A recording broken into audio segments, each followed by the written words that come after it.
This video is going to be centered around how to add a contact to Command. So first of all, you have to sign into Command. The contacts are the second icon down, so this one with the person in it. In Command, you want to look for these blue buttons. Most of them are going to be what you're going to click to add things or to create things. So you'll click Add Contact. You will need to put in a full name. You'll need to put in an email address. If you don't have an email address yet, then you can just put in what you have. So if all you have is a phone number, or I'm sorry, a name, then you could start with the name. Okay, then you could reach out to that person with whatever means that you have and try to fill in these holes. Ideally, at a minimum, you want to have someone's name, address, phone number, and then a mailing address. Okay, you'll see here you have options for the lead source type. So there is a drop-down menu here for being able to select from a list. So you'll see these are all in alphabetical order.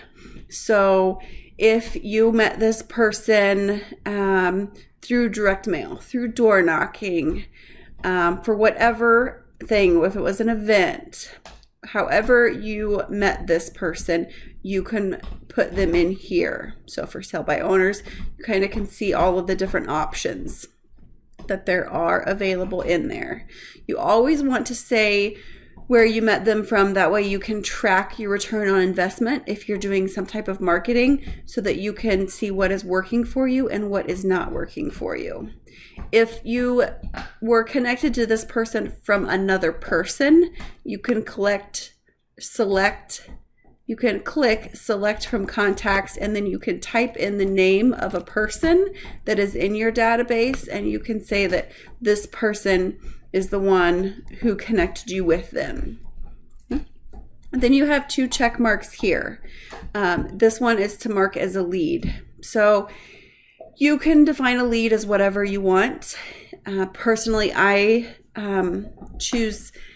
click lead if it's somebody that I got from a Facebook ad, somebody that I got from door knocking, for example, somebody that I don't know, somebody that does not already know, like, and trust me would be a lead. So I'm going to have to do a little bit more work to be able to convert them, in most cases, to be able to actually do a transaction with them. Then you also have add to sales pipeline. So for me, I utilize this when they tell me that they are looking to purchase in the next few months, 3 months, 6 months, a year. They go into my pipeline. Then here you have all kinds of different tags. So some of these are things that I have populated and created myself. Some of them are from the system. So you might not have all of these that I have, because again, I have added some. So you can tag people that are in groups. So for example, neighbors, I have a neighbors group. I have an open house group. So people that I met at an open house are going to be tagged that way. Let's see, referrals. I, in the past, have done them that way by putting in who it was referred by. If it's a family member, I have a family member tag. I also have, previous places that I've worked. If I know them from that location, then I put that in. So tags are a way for you to later come back and differentiate, and also it will allow you to filter the contacts by your tags.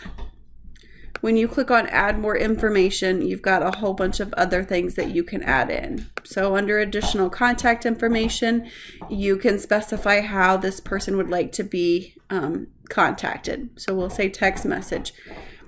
If they have any additional emails or phone numbers, then the mailing address. I'm just going to put in the office address on this one. And I always click on this same as mailing address. Okay. Then for Facebook, you can link them to Facebook.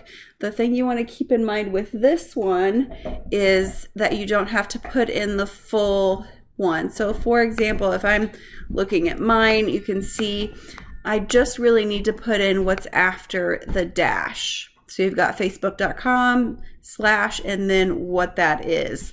So whatever is behind there is what you can copy and paste to put into this one. Okay. All right. So then under the about, you have more information. So if you know their birthday, so if you're a Facebook friend with them, I would go in and Facebook stalk them, get as much information as you can and put that in there. Once you do a transaction with them, you can put in their home anniversary. And then if they're related to somebody else in your database, you can put that in here. Okay, if there's more relationships, you can click add more and keep adding those in there. Then you have work. Oops. Sorry, my computer didn't like that very well. Okay, so then at the about, you have the work name. So if you know where they work, again, if you can get that from Facebook, you can go ahead and put the company name and their job title in. Okay, for custom, you can put a lot of different things in here. If you want to add a custom field, so let's say you're wanting to do something like for pets. Okay, so you can see I've already got some pre-populated children's names, dogs names, favorite drink, favorite food, restaurant, sport, kids names, pie flavor. So you can put anything that you would want in there as custom. Once you have everything done, you would click create to be able to add that contact. Obviously, you can go back in later and make edits to that if you need to. But that is how you would add a contact in Command.